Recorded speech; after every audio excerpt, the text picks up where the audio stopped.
El mito de las brujas en México ha ido de generación en generación, desde brujas curanderas, parteras, hierberas, protectoras de la vida, guardianas de la naturaleza. A ellas se les llama brujas blancas. Y por otro lado están las brujas que practican magia negra. Dentro de su vasta categoría se encuentran las brujas mayores, ancianas, que cambian de aspecto a bellas jóvenes. Ellas absorben la energía vital engañando a los hombres, despojándolos de sus aposentos, dispuestas a todo, incluso llevarlos hasta la muerte. Hoy hablaremos de estos seres misteriosos. Se dice que si vas por los cerros o por los montes, te encuentras a una bella mujer, desorientada, perdida, en busca de ayuda, de un vestir humilde, completamente bella y joven. Se acerca a ti y es imposible negarle la ayuda, pues sus encantos hipnotizan a quienes le acuden. Esto le pasó a José, una persona que a muy temprana edad decidió retirarse del ejército, para así mudarse al cerro en busca de tener una vida placentera, llena de paz y tranquilidad. Un día, al adentrarse a las profundidades de la naturaleza, decide suministrarse de alimentos. En eso se encuentra una bella joven que por su desorbitada mirada parecía completamente perdida. Ella se acerca en busca de ayuda. José queda cautivado por su melodiosa voz. Sin dudarlo, decide ofrecerle todo lo que recolectó él mismo. Ella lo acepta. José nota que ella está completamente perdida y sin protección. La noche se acerca. José le ofrece posada en sus aposentos, pues la noche es oscura y la naturaleza muy salvaje. Ella acepta. Pasan los días, pasan las noches y José ha quedado completamente enamorado. Después de varias semanas, José viaja a un pueblo cercano en busca de suministros. José tiene un aspecto demacrado y completamente pálido. La mujer que le atiende queda completamente sorprendida de su aspecto, así que le pregunta si se encuentra bien, pues por lo pálido parece que está enfermo. José tranquilamente le contesta que no pasa nada, todo está bajo control, solamente está enamorado. La mujer le pregunta si se puede saber de quién. Él, contento, le cuenta toda la historia de cómo fue que conoció a esta bella dama. La mujer, preocupada, le advierte que quien está en su casa compartiendo aposentos con él es más que una bruja y él está bajo los efectos de un hechizo. José, completamente escéptico, simplemente se retira. Al volver a su hogar, nota que la joven dama se ha ido. Desesperado, sale en búsqueda de su paradero. Un buen amigo de José se une a él en la búsqueda. Ambos ven a lo lejos en el prado a una persona caminando. José le indica que es ella. Su amigo confundido le dice que quien está observando es una persona completamente anciana, que está confundido. José no le hace caso y va corriendo tras ella.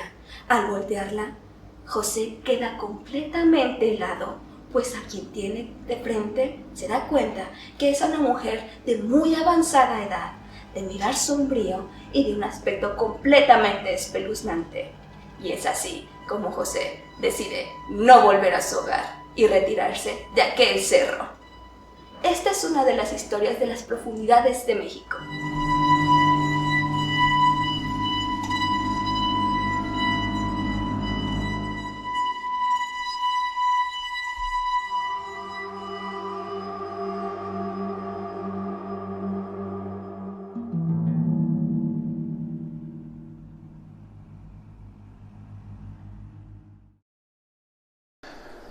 Llegamos a Arezzo un poco antes del mediodía y perdimos más de 2 horas buscando el castillo renacentista que el escritor venezolano Miguel Otero Silva había comprado en aquel recodo idílico de la campiña toscana.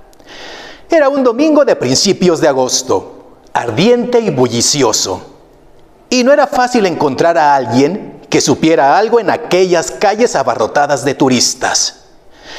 Al cabo de muchas tentativas inútiles, volvimos al automóvil. abandonamos la ciudad por un sendero de cipreses sin indicaciones viables. Y una vieja pastora de gansos nos indicó con precisión en dónde se encontraba el castillo. Antes de despedirse, nos preguntó si pensábamos dormir ahí y le contestamos, como lo teníamos previsto, que solo íbamos a almorzar. «Menos mal», dijo ella, «porque en esa casa espantan». Mi esposa y yo, que no creemos en aparecidos del mediodía, nos burlamos de su credulidad. Pero nuestros 2 hijos de 9 y 7 años se pusieron dichosos con la idea de conocer un fantasma de cuerpo presente. Miguel Otero Silva, que además de buen escritor, era un anfitrión espléndido y un comedor refinado, nos esperaba con un almuerzo de nunca olvidar. Como se nos había hecho tarde, no tuvimos tiempo de conocer el interior del castillo antes de sentarnos a la mesa. Pero su aspecto desde fuera no tenía nada de pavoroso, y cualquier inquietud se disipaba con la visión completa de la ciudad desde la terraza florida donde estábamos almorzando. Era difícil de creer que en aquella colina de casas encaramadas, donde apenas cabían 90,000 personas, hubieran nacido tantos hombres de genio perdurable. Sin embargo, Miguel Otero Silva nos dijo con su humor caribeño que ninguno de tantos era el más insigne de Arezzo. El más grande, sentenció, fue Ludovico. Así, sin apellidos. Ludovico, el gran señor de las artes y de la guerra, que había construido aquel castillo de su desgracia y de quien Miguel nos contó todo el tiempo durante el almuerzo. Nos habló de su poder inmenso, de su amor contrariado y de su muerte espantosa. Nos contó cómo fue que en un instante de locura del corazón había apuñalado a su dama en el lecho donde acababan de amarse. Y luego azuzó contra sí mismo a sus feroces perros de guerra que lo despedazaron a dentelladas. Nos aseguró muy en serio que a partir de la medianoche el espectro de Ludovico deambulaba por las calles en tinieblas, por la casa en tinieblas, tratando de conseguir el sosiego en su purgatorio de amor. El castillo en realidad era inmenso y sombrío, pero a pleno día, con el estómago lleno y el corazón contento, el relato de Miguel no podía parecer sino una broma como tantas otras suyas para entretener a sus invitados. Los 82 cuartos que recorrimos sin asombro después de la siesta habían padecido toda clase de mudanzas de sus dueños sucesivos. Miguel había restaurado por completo la planta baja y se había hecho construir un dormitorio moderno con suelos de mármol e instalaciones con sauna y cultura física. Y también la terraza de flores intensas donde habíamos almorzado. La segunda planta, que había sido un poco menos usada a lo largo de los siglos, era una sucesión de cuartos sin ningún carácter, con muebles de diferentes épocas, abandonados a su suerte. Pero en la última se conservaba una habitación intacta, por donde el tiempo se había olvidado de pasar. Era el dormitorio de Ludovico. Fue un instante mágico. Allí estaba la cama con cortinas bordadas con hilos de oro y el sobrecama de prodigios de pasamanería todavía acartonado por la sangre seca de la amante sacrificada. Estaba la chimenea con las cenizas heladas y el último leño convertido en piedra. El armario con sus armas bien cebadas y el retrato al óleo del caballero pensativo en un marco de oro.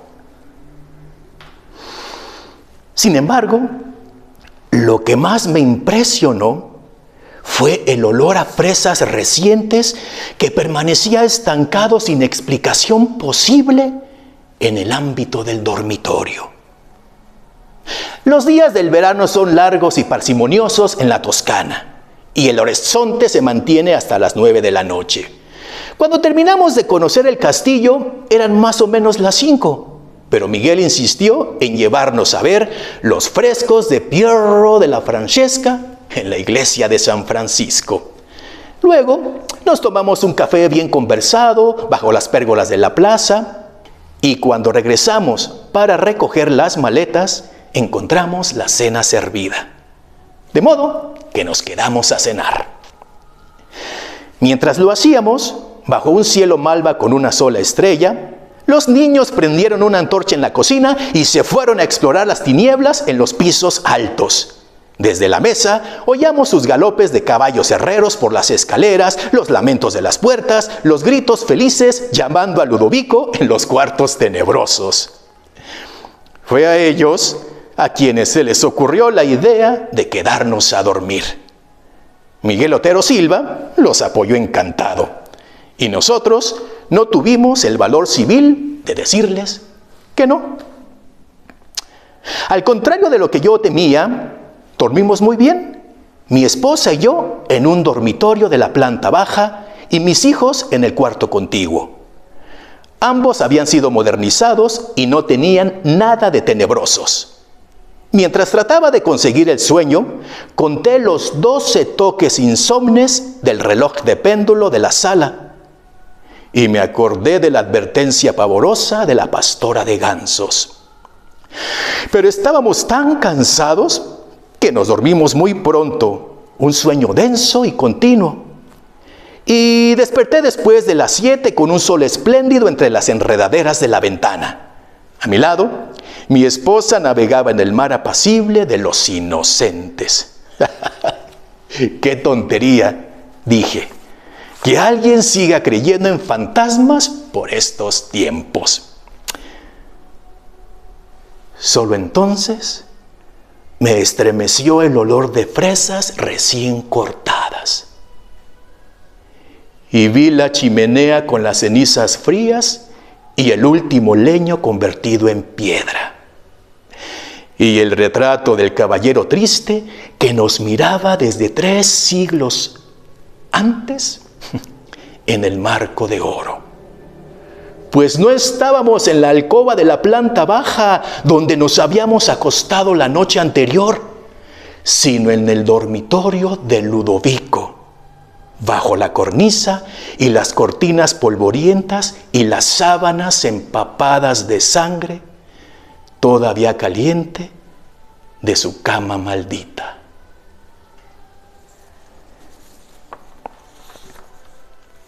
El guardagujas, de Juan José Arreola. El forastero llegó sin aliento a la estación desierta. Su valija, que nadie quiso conducir, le había fatigado en extremo. Se enjugó el rostro con un pañuelo y con la mano en visera miró los rieles que se perdían en el horizonte. Desalentado y pensativo, consultó su reloj, la hora justa en que el tren debía partir. Alguien salido de quién sabe dónde le dio una palmada muy suave. Al volverse, el forastero se halló ante un viejecillo de vago aspecto ferrocarrilero. Llevaba en la mano una linterna roja, pero tan pequeña que parecía de juguete. Miró sonriendo al viajero y éste le dijo ansioso su pregunta. «Usted perdone, ¿ha salido ya el tren?»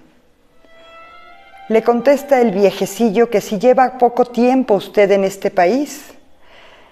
A lo que el forastero contesta que necesita salir inmediatamente. «Debo hallarme en T mañana mismo», dice. El viejecillo le contesta que se ve que usted ignora por completo lo que ocurre. Lo que debe hacer ahora mismo es buscar alojamiento en la fonda para viajeros. Y señaló un extraño edificio ceniciento que más bien parecía un presidio. Pero yo no quiero alojarme, sino salir en tren. Alquile usted un cuarto inmediatamente si que lo hay.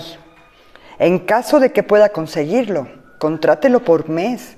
Le resultará más barato y recibirá mejor atención. ¿Está usted loco?, contesta el forastero alterado. Yo debo llegar a T mañana mismo. Francamente debería abandonarlo a su suerte. Sin embargo, le daré unos informes, le dice el viejecillo. A lo que el forastero contesta, por favor.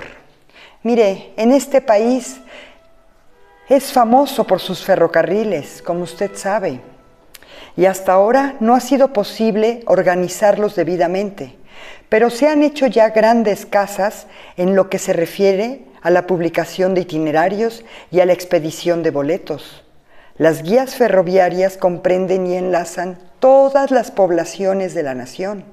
Se expenden boletos hasta para las aldeas más pequeñas y remotas. Falta solamente que los convoyes cumplan las indicaciones contenidas en las guías y que pasen efectivamente por las estaciones. Los habitantes del país así lo esperan.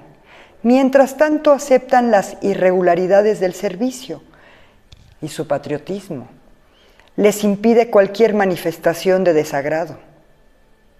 Pero, ¿hay un tren que pase por esta ciudad?, dice el forastero. Afirmarlo equivaldría a cometer una inexactitud, contesta el viejecillo, y agrega, como usted puede darse cuenta, los rieles existen, aunque un tanto averiados. En algunas poblaciones están sencillamente indicados en el suelo mediante 2 rayas de gis. Dadas las condiciones actuales, ningún tren tiene la obligación de pasar por aquí, pero nada impide que eso pueda suceder. Yo he visto pasar muchos trenes en mi vida y conocí a algunos viajeros que pudieran abordarlos. Si usted espera convenientemente, tal vez yo mismo tenga el honor de ayudarle a subir a un hermoso y confortable vagón. ¿Me llevará ese tren a T? ¿Y por qué se empeña usted en que ha de ser precisamente a T? Debería darse por satisfecho si pudiera abordarlo. Una vez en el tren, su vida tomará efectivamente algún rumbo. ¿Qué importa si ese rumbo no es el de T? Es que yo tengo un boleto en regla para ir a T. Lógicamente, debo ser conducido a ese lugar, ¿no es así? El viejecillo contesta, cualquiera diría que usted tiene razón.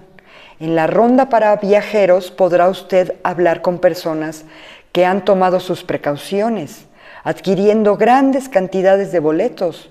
Por regla general, las gentes previsoras compran pasajes para todos los puntos del país. Hay quien ha gastado en boletos una verdadera fortuna. Yo creí que para ir a T me bastaba un boleto, mírelo usted.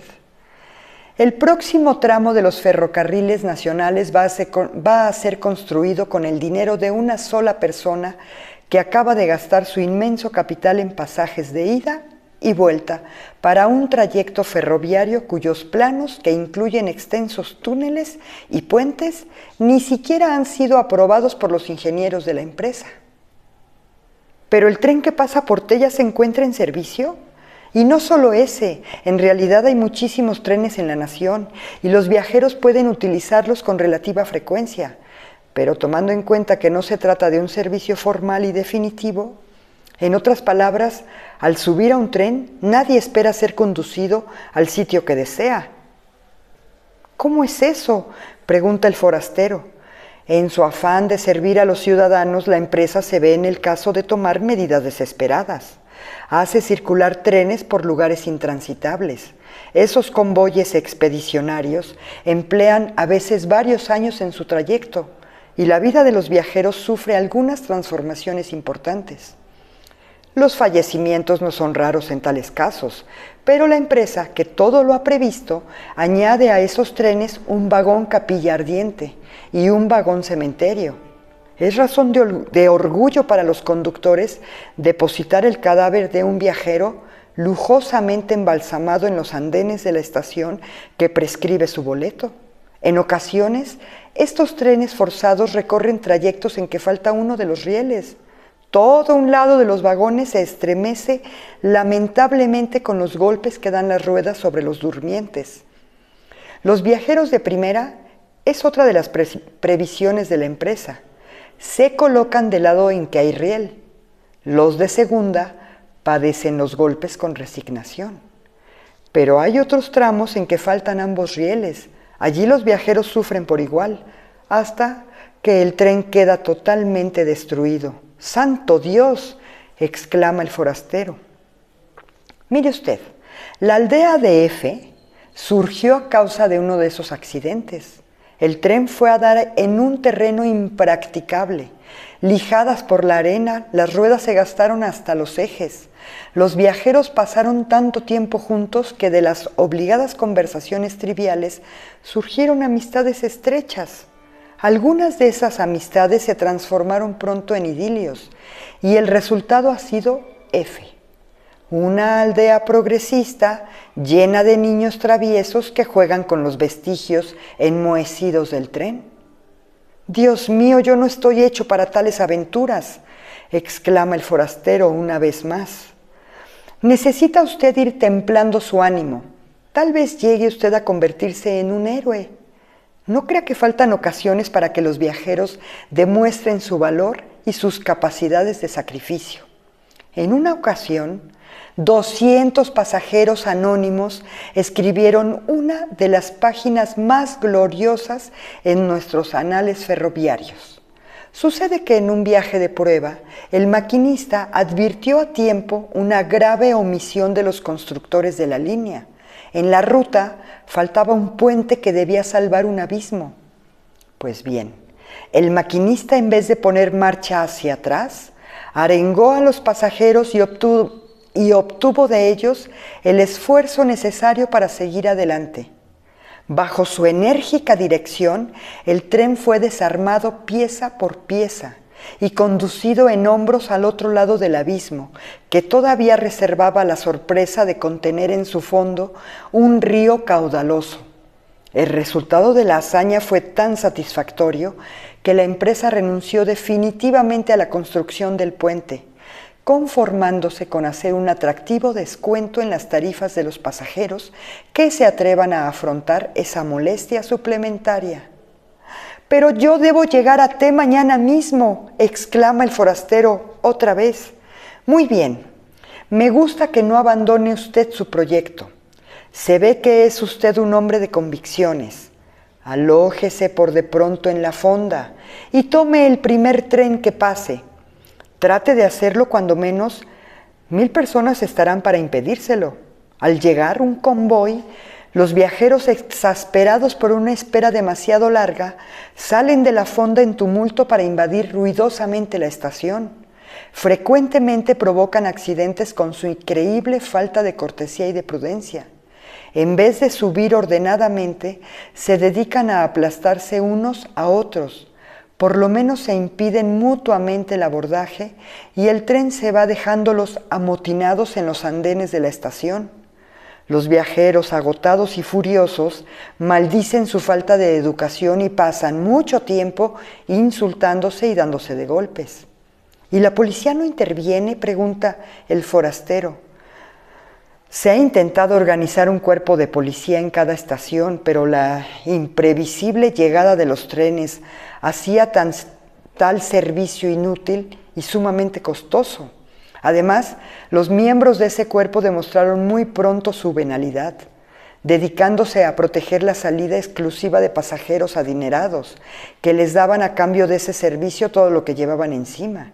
Se resolvió entonces el establecimiento de un tipo especial de escuelas donde los futuros viajeros reciben lecciones de urbanidad y un entrenamiento adecuado que los capacita para que puedan pasar su vida en los trenes.